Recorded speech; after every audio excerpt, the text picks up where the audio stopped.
और ये है फ्लो चार्ट। फ्लो के अंदर जैसे हम कभी कभी बोलते हैं ना कि मैं ये कहना तो नहीं चाहती थी पर मैंने तो फ्लो फ्लो में कह दिया।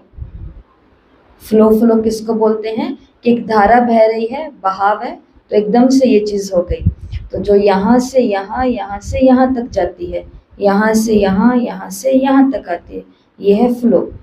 तो फ्लो चार्ट के अंदर भी मुरली को कहाँ से कहाँ तक, मुरली, क्योंकि हम सभी को मालूम है ना, मुरली किसी के द्वारा दिया गया भाषण तो है नहीं कि जो सोच समझ के दिया जाए कि पहले ये बात कहनी है, फिर इससे जुड़ी हुई ये बात कहनी है, फिर लास्ट में मेडिटेशन कराना है। ऐसा नहीं है। मुरली क्या है, बाबा के अपने बच्चों से बातें हैं। अब बातें तो माँ बाप अपने बच्चों से कभी भी कैसे भी कर सकता है। जौन सा बच्चा दिख गया उससे वैसी बात कर ली, फिर जौन सा बच्चा दिख गया उससे वैसी बात कर ली। तो फ्लो चार्ट के अंदर हम क्या करते हैं, मुरली को अच्छे से पढ़ते हैं। अच्छे से पढ़ करके हम ये चीज निकालते हैं कि मुरली के अंदर बाबा हमें कहाँ से कहाँ तक जाने के लिए कह रहा है। मुरली आगे पीछे है, परंतु मुरली के अंदर से फ्लो चार्ट में हम ये सेट करेंगे कि मुरली के अंदर बाबा ने आज हमको पूरा दिन का लक्ष्य क्या दिया है, या इस जीवन का भी क्या लक्ष्य बताया है कि तुमको यहाँ से फिर यहाँ आना है, फिर यहाँ जाना है, फिर यहाँ जाना है। तो सबसे पहले इस मुरली के अंदर बाबा ने कहा कि हम सभी को सबसे पहले कौन सी स्टेज पर आना है।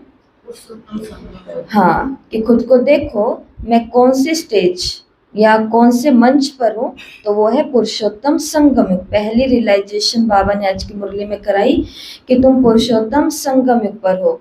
फिर तुम्हें क्या बनना है, यहाँ पर देही अभिमानी बनना है। देही अभिमानी बनेंगे तो निरंतर बाबा की याद में भी रहेंगे। देही अभिमानी का मतलब कर्म योगी जिसको बोलते हैं, कर्म करते समय ये कॉन्शियस रहे कि मैं आत्मा ये काम कर रही हूँ। तो बोलने से पहले भी हमारे वही शब्द निकलेंगे जो आत्मा को पतन या उन्नति किस दिशा में लेके जाने हैं वो आत्मा को मालूम होंगे।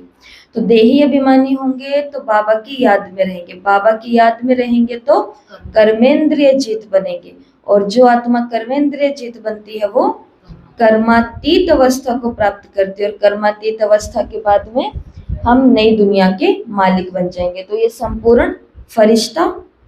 तो ये मुरली के अंदर डिटेल्स है पूरी, यहाँ है, यहाँ है, यहाँ यहाँ बिखरी हुई है, तो हमने उठाई है और उसको ऐसे सेट कर दिया।